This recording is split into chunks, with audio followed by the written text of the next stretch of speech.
I have a PayPal stock. I started investing in it last year. Now I have a profit of only 55 euros, but you don't know what the future brings. Hello guys, welcome back to my YouTube channel. My name is Leila. I'm a nurse here in Germany and I'm also a part-time English teacher. In today's video, we're going to be talking about how to invest as a foreigner or as a beginner here in Germany. And I have a guest here. She is going to be explaining to you guys how you can invest like from scratch, because when I was starting my investments before, I did not know anything about investments, and I had to go to her and she explained to me everything. So all the knowledge that I know about investments, it's because of her. So she's going to be giving us her knowledge. She did self-education, but she is so perfect in the way she explains it, and I'm sure that she will explain it to you guys in a way that you will understand it. So Sharifa, you're welcome. Thank you for having me. Point number one, let's talk about why someone needs to invest instead of saving. Okay, if you save, you will still find the same amount of money in your bank account. But on the other hand, investing, your money works for you. If you invest 10,000 euros, there is a very big guarantee that you will come back in 10 years and you have a double of that, or even 3 times of that. So that's the good thing about investing. Your money does not get eaten by inflation. Wow. So that's the difference. Wow. It's very important to know that. Good. Then let's talk about where someone can invest. Where can someone invest? Yeah. Do you mean in what can someone invest? Yeah. Or Yeah. Okay. So in Germany, like as a beginner or as a foreigner who is new in Germany, you can pick up things that you can invest with. We have stocks, that's the stock marketing. We have ETFs, those are exchange traded funds. So I would like to explain more about ETFs, because I think ETFs are the safest thing to invest with as a beginner or as a foreigner in Germany.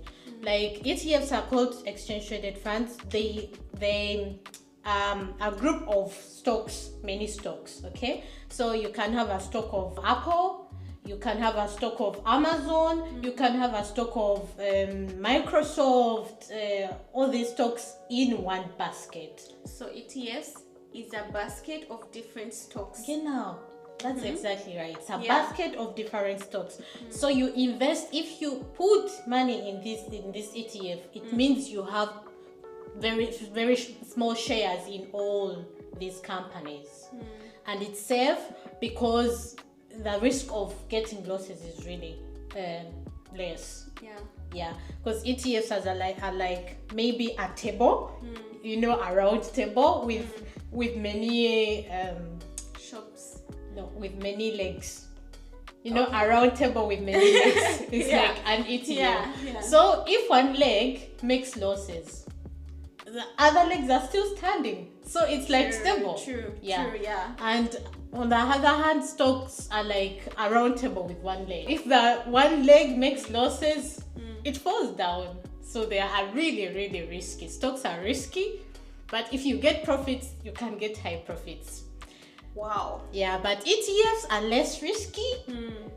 And you still get profits, and there is a very high guarantee that you always get profits out of ETFs, because you're investing, like trading in different companies from different countries. Yeah, so that's the safest thing you can invest in first as a beginner. So ETFs. Yeah.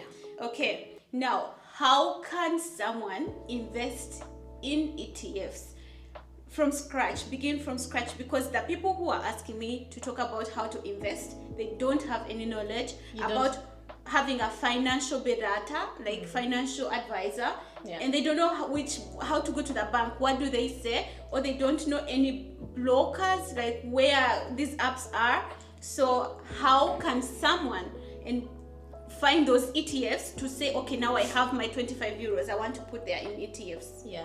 Okay, so what I would like to say is you don't like, it's not a must that you need a financial advisor to advise you on that. You don't need that. For me, I have a financial advisor, but for other reasons, not for my investments, or like I want to buy ETFs, I go to my financial advisor and advise me on how. So I think the most important thing before you even invest in anything, in ETFs or stocks or something, is to educate yourself. How? So you have to read books about the stock market, like how it works. The best book you can read is Rich Dad Poor Dad. It's a very motivational book. Or you can read the financial statements, interpretation of financial statements from Warren Buffett. That's a very nice book. You will learn about ETFs, how they function. You will learn how to read the balance sheet. You will learn like all these things. And if you know that you are confident, Okay. like you are confident that I can invest in this ETF or the core MCI one, I can invest in this ETF and I know how this ETF works. Like, I think education is the biggest key. So, but if you don't want to go into all this education stuff, Exactly, that was what I wanted to say. What if someone doesn't have time to read all those books? Because you know, foreigners here speak English most of the times, yeah? And you cannot tell them get a book of Rich Dad Poor Dad, because here in Germany, if you have access to that book, it might be maybe 80% it might be in German language, and also people do not have the time. People do work, so please, isn't that for us? And just tell us. okay, that's sad. How can no? For the people, please, for the people who can read those books, please go and read them. I would like to read the books, but I don't have time. But in time to come, I will get the time and read. But I want to learn about investments right now, and I want to start investing right now. Yeah, I'm talking on behalf of the people there. Okay. They want to start right now. They don't want to wait until they get time to read the book. Yeah, so tell them how to invest. Okay, people. In ETFs. If you want to invest right now without reading any books, you should stick on only ETFs, please. Stick on ETFs.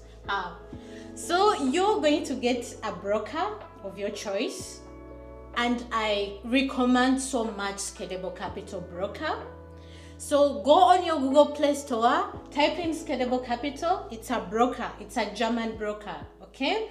And with broker, you mean an app? It's an app. Because people do not know what a broker is. Myself, I didn't know it until you explained it. That's what I'm saying. No, like, you have to read books. Read books, like, know the terms of investing. Exactly. But anyways, get this app. It's called Scalable Capital on Google Play Store. It's a German investment app. Okay, it's free of charge because they have like two different brokers. Like on the app, you can choose the free investment broker.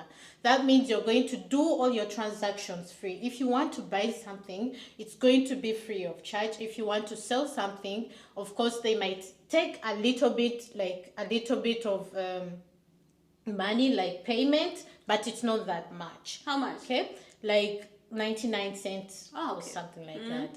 Okay, so Scalable Capital is the best investment app that you can use in Germany as a foreigner. Okay, there are other brokers, like there are other investment apps too. There is Trade Republic, there is eToro, but Trade Republic is a little bit complicated because you need to pay. There is no free broker on Trade Republic. You need to pay once you start using the app. And in the case of eToro app, it's international. So it's not a German investment app, it's international. That means if you use it, you also have to pay with it, and they don't do the taxes for you. Okay, because it's not German. So I'm besting, like it would be better if someone is in Germany, they should avoid the eToro app. Avoid that eToro, you don't need that. They should insist to use Scalable Capital. That's my takeaway. Okay. Use Scalable Capital. Just go into the app. They will tell you to log in.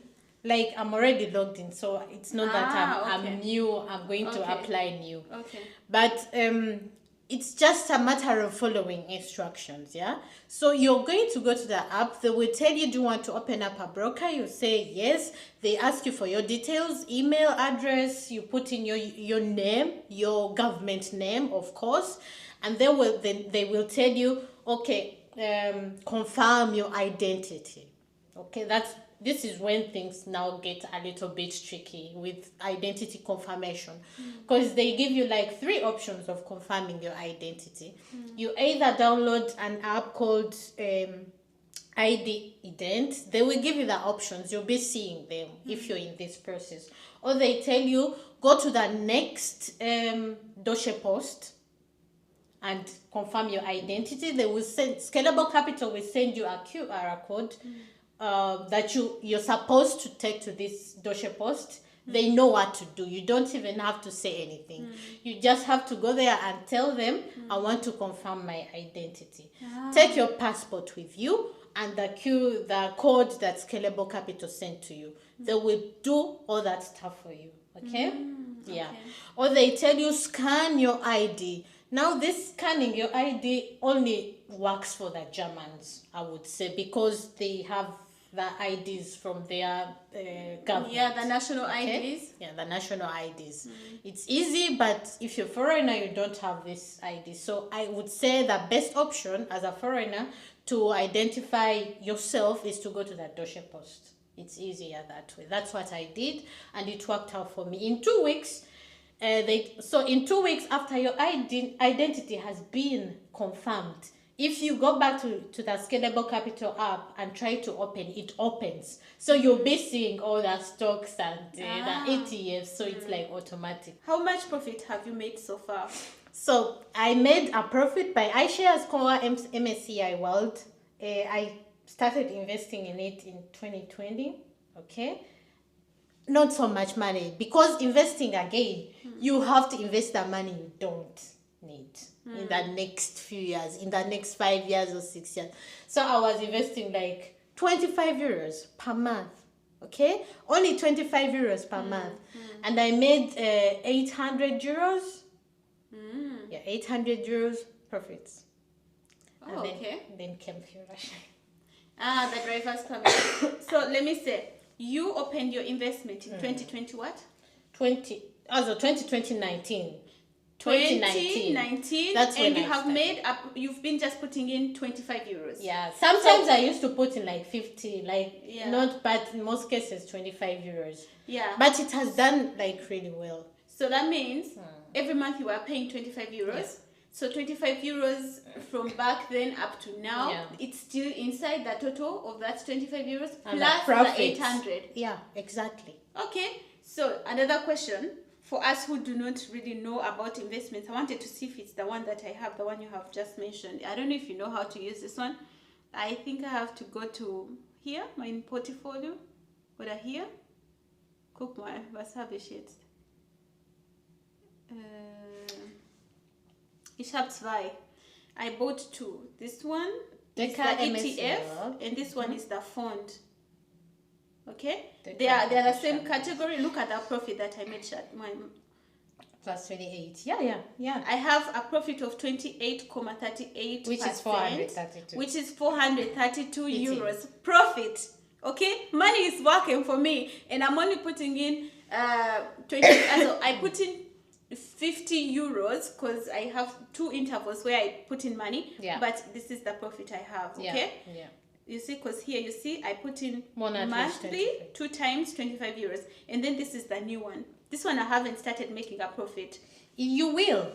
Just keep I want to putting see in. yours. You will. This is my ETF. It's new. Okay, it's new, and I've just started. I believe in January because I opened it up in December, and I have I'm in minus 0.92 euros, 0.92 cents. Okay. But it's because it's new. Normally, one makes profits here. So talk about the common mistakes one could make while doing these investments. Common mistakes that could happen while making the investments that someone should avoid. I think the biggest mistake is investing in something you don't know. Yeah. Okay. So that would be like more on the stock side. You feel like, oh, there is this stock I heard about. It's called Nvidia. Let me invest in that. I heard it's going to do well. And then you invest in that. Or maybe you say, oh, I heard about Dogecoin. Now where is Dogecoin now? Like, you see these mistakes. Those are the common mistakes. Investing in something you don't know. But if you're investing in ETFs, then you're on a safe side. You don't know the ETF, but still, like, there are many companies in one basket, so you're not making a lot of mistakes there.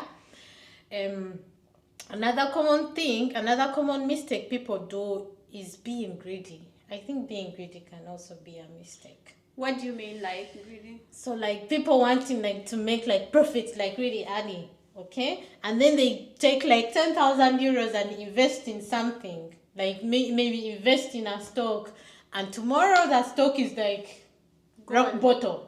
And then you're like, oh my God, my money, where is it? And I think being greedy is a really bad thing. You shouldn't invest thinking that you're wanting to make profits next month or something. That's why I'm saying invest the money that you don't need in the next 10 years or in the next 5 years. That's how it should be. Otherwise, if you put all your money in a stock, then that's not investing. Okay. So I have an absolute conclusion advice for you. I think I have a saying that says, I only set fire goals. Like, I think everyone, ladies and gentlemen, we should all have fire goals. Now, fire stands for financial independence, retire early. So if we start investing now, you don't know, like, we might go in our retirement early. Like, we are financially independent, young, and we have retired early. So everyone set fire goals, because at the end of the day, that's what we all want for our lives, like, to be financially independent and retire early. Thank you very much. Yeah. So we'll see us in the next video. If you like this video, like and comment and subscribe. And if you have any questions, comment them down below. My sister Sharifa here, she will be interacting with you guys in the comment section. In case there are still questions that have not been answered, just comment them, do not hesitate, and I will be also happy to interact with you guys. That's right. Thank you.